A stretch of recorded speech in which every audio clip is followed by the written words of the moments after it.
With an estimated inland waterways of 11,000 kilometers, records indicate that 26 out of the 36 states of the Federation can be linked by water. The bone of contention here revolves around why it is practically impossible for someone living in Lagos, for instance, to connect Ondo or Delta State, since the water highways need no construction work. If this impossibility can be turned around into opportunities, the challenges of traversing the nooks and crannies of the country will not only be addressed, but infrastructure like roads and the rail lines will be preserved for a longer period. In fact, some experts are of the view that it is 10 times cheaper to develop the water transport sector than any other means of mobility.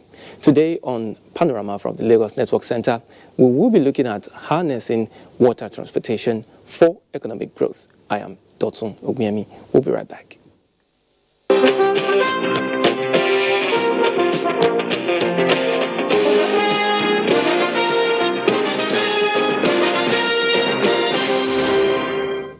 With Africa widely acknowledged as the global future, given its vast potentials for economic prosperity, the United Kingdom says it is better positioned to play a huge and active role in that future.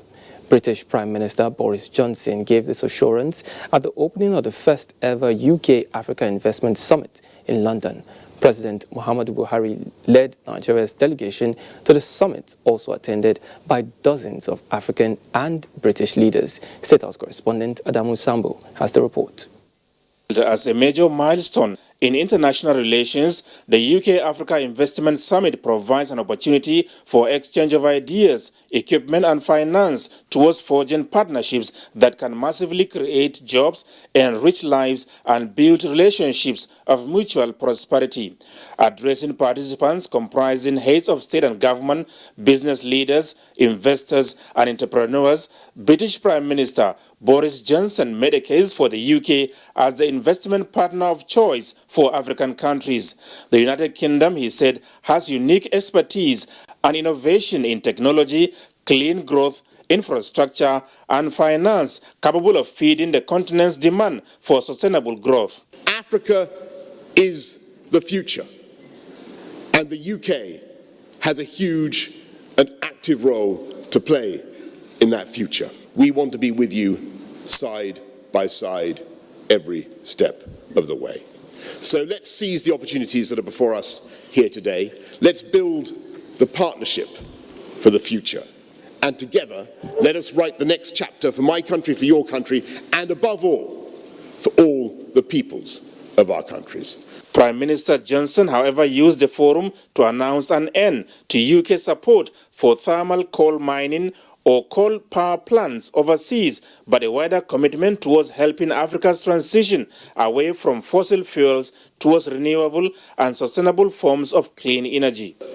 Lolade and her team make the local streets cleaner and the global environment greener. They've created 3,000 jobs in Nigeria, the vast majority of them for women. They help keep the order books full for British manufacturers, and the whole operation provides a tidy return for investors both in Nigeria and in the UK. And it's a great example of what the modern UK-Africa partnership looks like.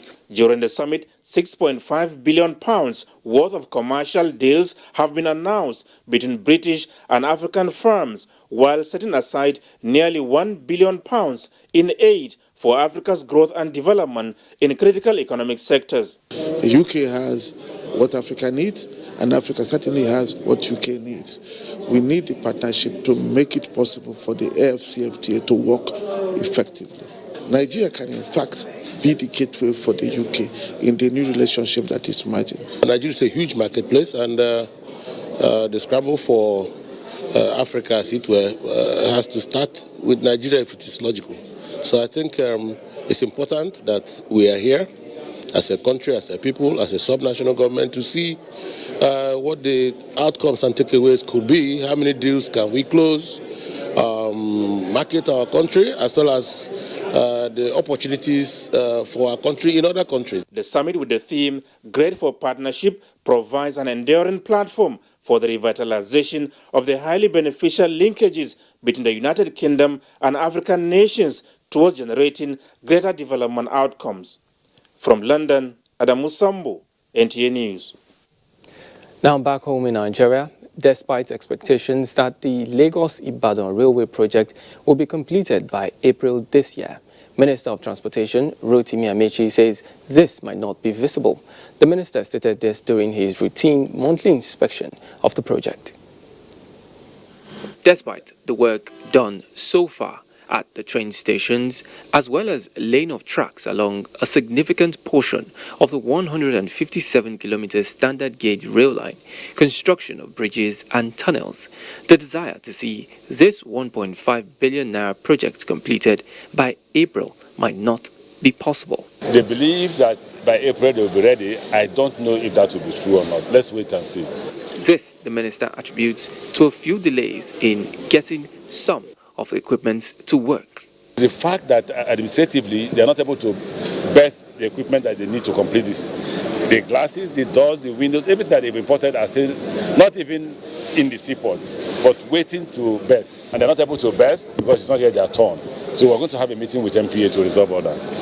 I've seen, the level of commitment that the Honourable Minister and his team have put onto this, and I also am able to visualize that in a few months this is going to change the economy of Oyo State in particular. It's going to change it significantly. Clearly unsatisfied with this reality, tasking the contractors and ironing grey areas are a priority for the federal government. Now from the rail, let's move to other modes of transportation. At a time when Nigerians are yearning for a permanent solution to the persistent Apapa gridlock, harnessing water transportation for movement of containers as well as increased passenger service comes as an alternatively reliable solution. For this to happen, however, key players have called for deliberate actions to develop water transportation for greater economic benefits. Despite being available to 26 out of the 36 states in Nigeria, water transportation still contributes a meager 0.5% to the nation's gross domestic product annually. Challenged to change this narrative, especially in Lagos, where there are contentions for fast and convenient means of transportation, waterways comes as a ready-made solution to resolving traffic congestion in Lagos. In other countries, we know that water transportation constitutes more than 30-40% of the transport sector. And as you can always see, my MD has always been on this, that the gridlock you're having in Apapa is because our water transportation has not been developed. At the long run, the reason why we are doing this is that we'll be able to move containers from Apapa down to Warri to Onitsha instead of even going by the road. Issues contending with achieving this include wrecks along water channels, water hyacinths, illegal dredging activities, shanties located around jetties, among others, which the National Inland Waterways Authority has committed resources to clearing.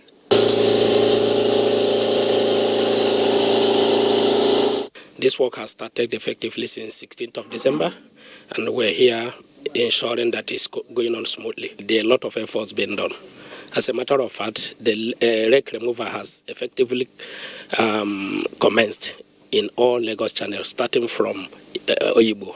Presently, there are contractors who have mobilized to site at Oyibo to ensure that the water channels are wreck-free and all those obstacles and derelicts are removed from our waterways to ensure that accidents are reduced. You can see the terrain of this place everywhere. We've been trying to battle. That is the land shore. There's no way the boat can access the land shore until we clear all these debris. That is why it's expedient for us to finish this job on time. So this the boat can get to the land shore. The federal government and state government must work together. There is no way, if they don't, that's a problem. For instance, the waterways, yes, NIWA is in charge, state government, the water is in the state. Imagine if there is a navigable signs on the way showing you where you are and what is on that area. So it will be very easy for you to navigate into Cotonou. The agency has also stepped up its game to create more awareness among stakeholders on the need to maintain safety and other regulations. Joining me live in the studio to talk more on this is Surveyor Bernard Ekahu. He's the head of survey at the National Inland Waterways Authority, Lagos. Welcome to Panorama. Thank you very much. Now, how or what are the plans of your agency in 2020 to improve on water transportation? Yeah, National Inland Waterways Authority as an agency is saddled with the responsibility to manage and control, regulate all activities on the waterways. We have a series of plans for the 2020 as it concerns the National Inland Waterways transportation. We intend to build on the successes recorded in 2019 and as well as improve on areas that we may not have done very well in 2019. The managing director of the authority, Dr. George Mogalu, is very passionate about safety. He's very passionate about safety on the waterways. In the 2020, we intend to engage more of the stakeholders, the public, on areas that borders on safety on our waterways. We as well want to ensure that our waterways are kept safe for navigation by way of desilting and clearing of all obstacles that may impede navigation on the waterways. Currently, contracts have been awarded for the survey of wrecks and derelicts on our waterways, as well as the clearing of water hyacinth on the waterways, to ensure that areas of bottlenecks on the waterways are kept safe and navigable all the year round.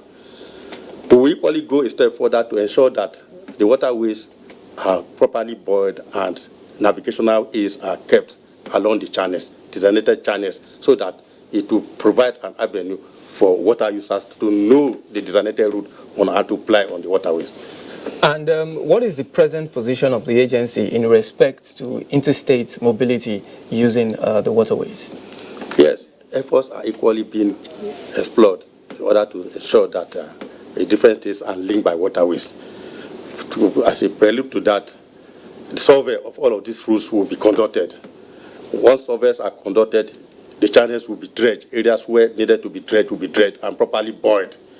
Then landing platforms will equally be provided at strategic locations to aid in disembarking of passengers along the route.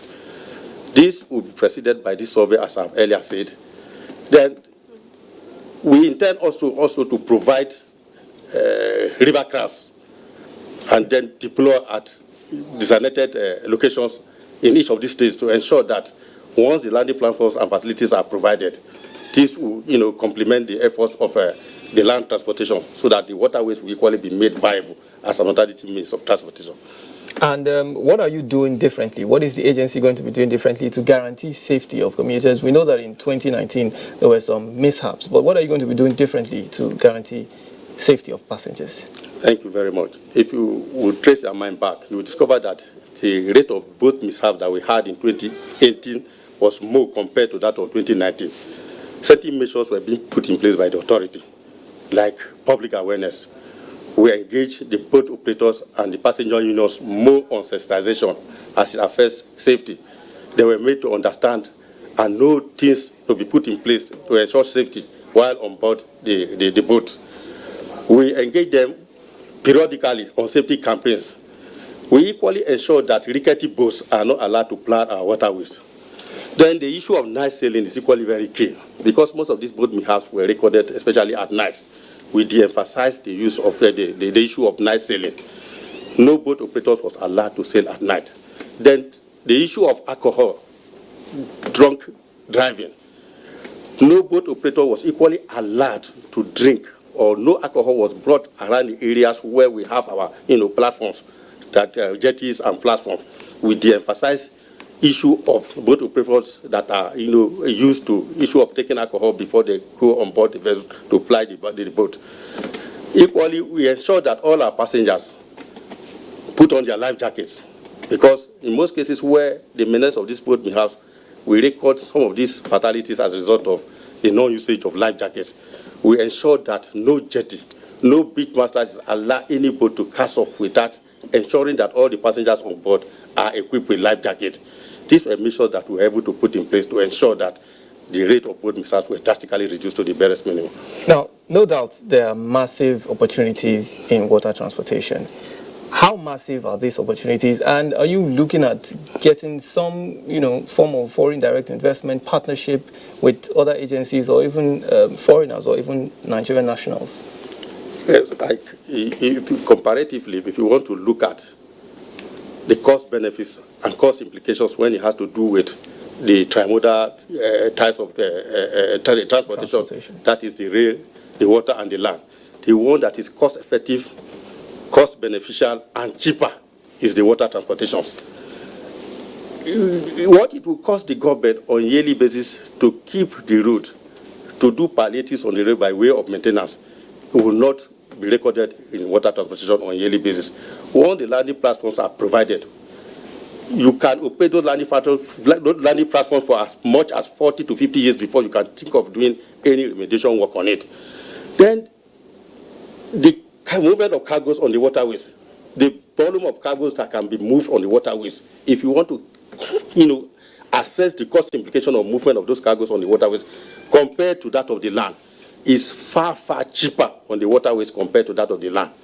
These are things that if the effort government is putting in place in collaboration with the private operators, because as an agency, we are evolving measures, how to collaborate with the public investors in what we call the PPP arrangement, the public-private partnership, to see how we can, deploy resources to establish facilities, landing facilities all over on our waterways to ensure that the transportation on the waterways is highly maximized. Now, what form of infrastructure will be needed for all of this to come alive, for people to begin to now, see the benefits, and let's have increased passenger service as well as cargo service, just like you mentioned. I know that the agency is trying to construct jetties, but what other mode of or form of infrastructure would be needed? Yes, we like now. If you see the what is happening in the Apapa as far as the port is concerned, the gridlock we are experiencing these days, a lot of investors have, catching on the alternative means of transportation, which is the waterways, by establishing container terminals on the inland, on the hinterlands, to ensure that containers are being moved from the ports to the inland ports and then into the other part of the country. If we are able to establish jetties and rounds all over our waterways, as well as procure tugboats and barges to move these containers from the port, it will go a long way to ensure that the gridlock we are experiencing will be reduced to the barest minimum. So the facilities that we need, as it were, will include tugboats, barges, then the landing platform, which are the jetties, and then the crane too, which will help in offloading these containers from the barges. These facilities, if are put in place, it will ensure that the use of waterways for movement of most of these bulk cargoes will be guaranteed. Thank you so much, Surveyor Bernard Ekawo, for coming on the program. You're welcome. And from there, we'll take a short break. Panorama continues shortly. Slavery is an evil practice abolished all over the world over 200 years ago. But today, human traffickers are selling human beings as slaves in Africa. It is your responsibility to make sure that you and the people you know do not fall into slavery. Don't believe fake promises of jobs abroad. People went to say Libya, Italy no use you when they carry me on top water. 4 days now they lock me for inside house, no food, no water. I nearly die. Now God, when me heaven and earth, now save me. If you get 1 naira for Nigeria, you get junior one, you say you no get papa, you no get mama, that make you come out. I beg go they do farm work. You better pass person when enter road. Don't accept to travel to Europe through the Sahara Desert. You may be walking into slavery. Don't be a slave. This is a public service announcement brought to you by NTA.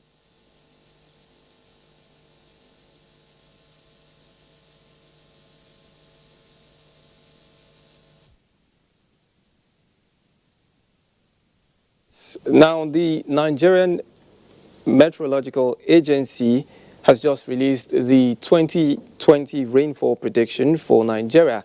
And Onagie Fineface is at the Nigerian Air Force Conference Center to give us an update. Hello, Onagie. What is the latest from the prediction and presentation by NIMET?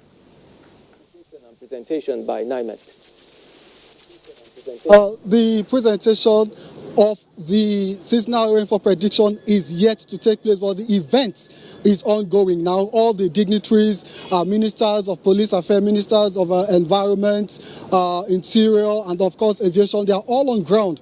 In fact, we had testimonials recently from some farmers who say the prediction made in 2019 was very helpful to them. I have with me someone from NIMET, Dr. Mansour Matazu of the research department that will give us more insight as to how this prediction today will impact Nigerians and the sectors that will benefit from the prediction.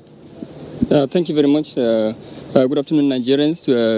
Today is a very important day for us because we release one of our very important products to the nation.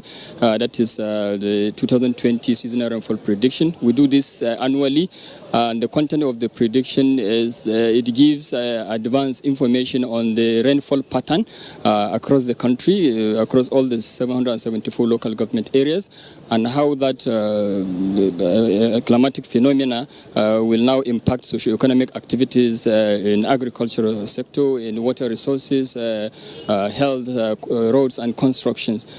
So currently the program is being conducted by the Honorable Minister of Aviation, Senator Hadi Sirika, and the product will be soon unveiled. But prior to this, we had some testimonials across the 6 geopolitical zones of the country by farmers and then other users of our products, and they indicated very positive response to the impact of our prediction to their activities, and this has gingered us and to do more.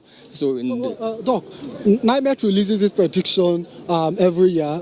We still have people that complain about flood coming to ravage our communities. Does it mean people are not taking advantage of the information, and how better can Nigerians make do with this prediction? Yeah, thank you very much. Forecasting and predictions, there is a value chain. So at our own level, we do it as early as possible because it's a perishable product, and we release it to the relevant authorities, and then it goes down to the public.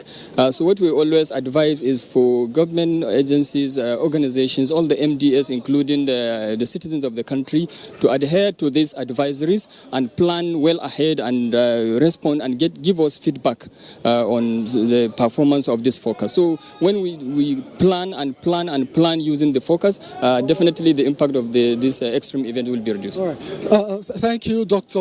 Matazu. That has been Dr. Matazu, the Director of Research.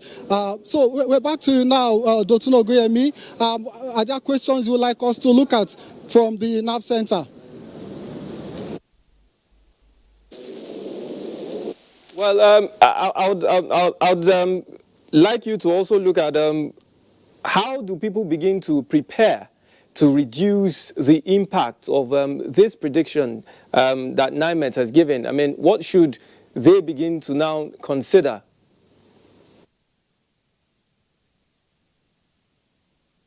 Well, the idea of this prediction is to put the whole of Nigerians on their toes. For those in the aviation sector, for instance, if you get to know that there's going to be a bad weather at a particular period of the year, you're able to plan your movement. Even as a traveler, you know that you might meet some kind of turbulence, so you can plan your movement, while those managing the sector makes adequate arrangements to mitigate whatever consequence may arise from there. This affects even health practitioners. The Ministry of Health can make preparations for weather-related ailments. Say in rainy season, there are going to be presentations of cases affecting respiratory tract infection, pulmonary diseases, and so on and so forth. So literally every sector, and especially farmers now, they depend a lot on rainfall. So knowledge about rainfall will help farmers to also make preparations. Don't forget, Nigerians are always crying whenever there are cases of flooding. If you know that your state is flood prone or you are likely to meet flooding, you can make preparation, desuit your drains and make other arrangements so that you are not hit. So it's going to impact every sector of the nation's economy. So much, Nogie, for that update. Thank you. And now we take our sports update as presented by